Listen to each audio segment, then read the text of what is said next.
dans notre profession, entre la maçonnerie, entre connaître le végétal, connaître le support de culture, connaître de l'hydraulique, savoir travailler le bois, savoir l'association végétale. Je dirais c'est immense les connaissances qu'il faut avoir. Et malheureusement, notre profession n'est pas vue comme ça par le grand public. On nous prend souvent pour des gens qui passent la tondeuse à ramasser des feuilles, mais la réalité est bien autre.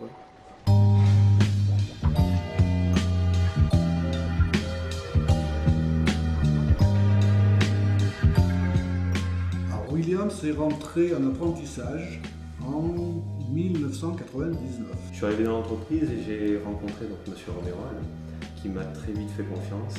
Dès l'apprentissage, il m'a laissé m'investir dans la société. J'imaginais pas que ce soit mon successeur, ça c'est clair.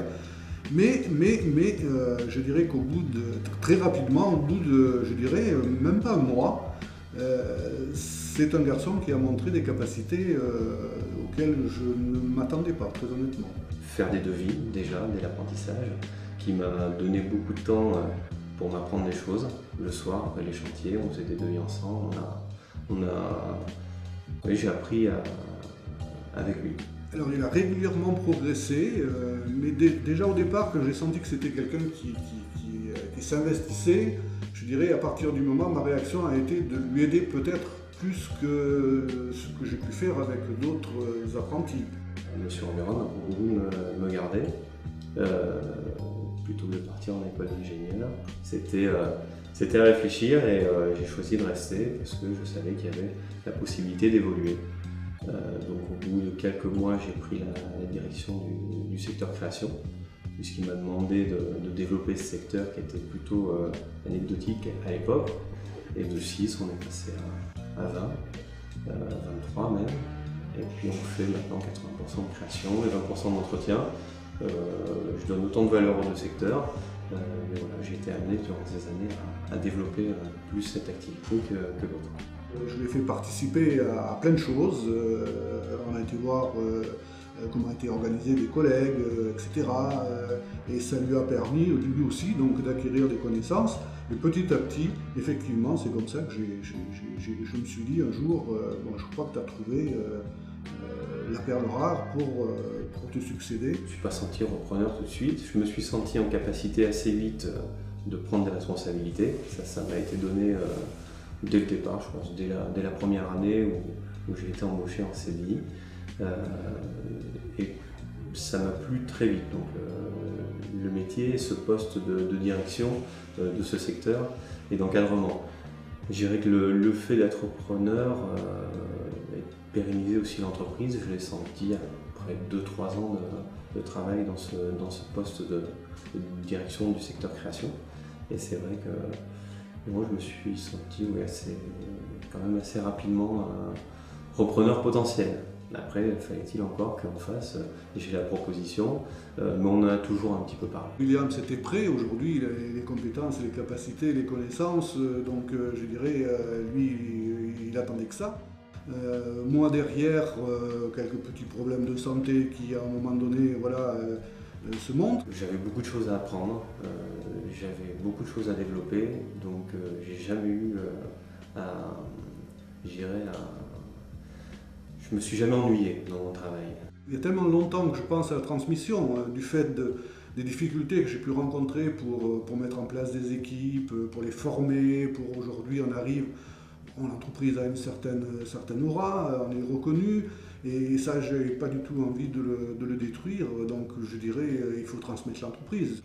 La décision s'est faite suite, je dirais, en contact avec un intervenant qu'on a fait venir pour je dirais, évaluer l'entreprise, parce qu'à un moment donné, il faut bien parler argent. Et je dirais, avec les renseignements qu'il a pu nous donner, que ce soit d'ordre fiscal notamment, effectivement, ça nous a amené à prendre notre décision peut-être un peu plus rapidement qu'on l'aurait prise. Alors les difficultés dans la phase de transmission, donc j'ai bien sûr trouvé les financements, donc aller voir les banques, pas se faire fermer la porte, mais s'entendre dire qu'il fallait arriver avec un peu plus de moyens que ce que j'avais. Donc après aller frapper aux portes aux portes de Réseau Entreprendre pour trouver un apport, aux portes d'Oseo pour faire des financements conjoints avec les banques, demander à M. Robérol un crédit vendeur, ce qui m'a octroyé pour m'aider. Trouver quelqu'un qui soit compétent, qui ait la niaque pour être chef d'entreprise et puis qui soit riche, c'est pas forcément facile. Peut-être on aurait peut-être pu lui céder quelques pas de départ avant, ça aurait peut-être aidé, mais je ne sais pas, j'en suis pas persuadé parce qu'après au travers des négociations, voilà, aujourd'hui, moi je lui ai accordé un prêt vendeur.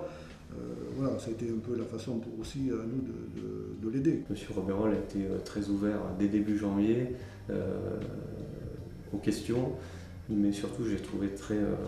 il m'a laissé prendre ma place tout de suite. Je suis arrivé le lundi, le 1er janvier, ça devait être le 7 ou le 8. Je suis arrivé, voilà, pour lui j'étais le nouveau chef d'entreprise. Mais je suis devenu le salarié de mon repreneur. Hein. Alors bon, est-ce que ça fait drôle, pas drôle, je ne sais pas, c'est surtout les questions que ça me fait poser parce que en tant que chef d'entreprise, on a toujours envie de faire prospérer l'entreprise, mais on le fait à partir de ce que l'on pense soi-même, sauf qu'à un moment donné, je me suis quand même interrogé, je me suis dit, c'est plus toi qui es chef d'entreprise, donc ton repreneur pense peut-être pas à l'organiser de la même manière pour la faire progresser, toujours pour aller dans le même sens, bien sûr, mais pas de la même manière. Alors pour les salariés, pareil, ils ont toujours, comme moi, su qu'un jour...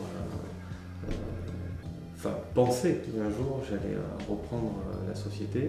Alors peut-être pas tous, mais pour la plupart, ils le pensaient. Certains m'ont posé la question il y a 1 an et 2 ans sur l'avenir de l'entreprise. Et c'est vrai qu'ils ont été rassurés de savoir que je reprenne derrière. On a eu toujours un lien assez fort avec eux, tout en sachant aussi montrer que je les dirigeais, il y a quand même toujours eu ce lien et cette entente, donc ils sont plutôt contents. En début d'année, quand la vente a été faite, voilà, je fais la transmission officielle devant les salariés et je dirais presque la petite anecdote, c'est que tout le monde a applaudi à la fin et on a pu voir déjà même au mois de janvier les gens qui sont passionnés par leur métier, je dirais ça leur a redonné un peu pas un peu, même beaucoup, je pense, de baume au cœur. Maintenant, il faut gérer une entreprise avec tout ce que ça comporte autour. Donc ça désorganise un petit peu dans son fonctionnement. Donc il faut réapprendre à travailler, retrouver sa place. Après, je dirais que la cohabitation avec M. Robérol se fait en bonne intelligence, on s'est toujours respecté. On se respectera toujours, on s'écoute, s'il y a un problème on en parle, voilà, je pense qu'avec du dialogue on résout tout. Alors, les conseils que je peux donner, même si c'est toujours difficile de donner des conseils, mais ce que j'en retiens en tout cas, c'est qu'il faut s'y préparer à l'avance.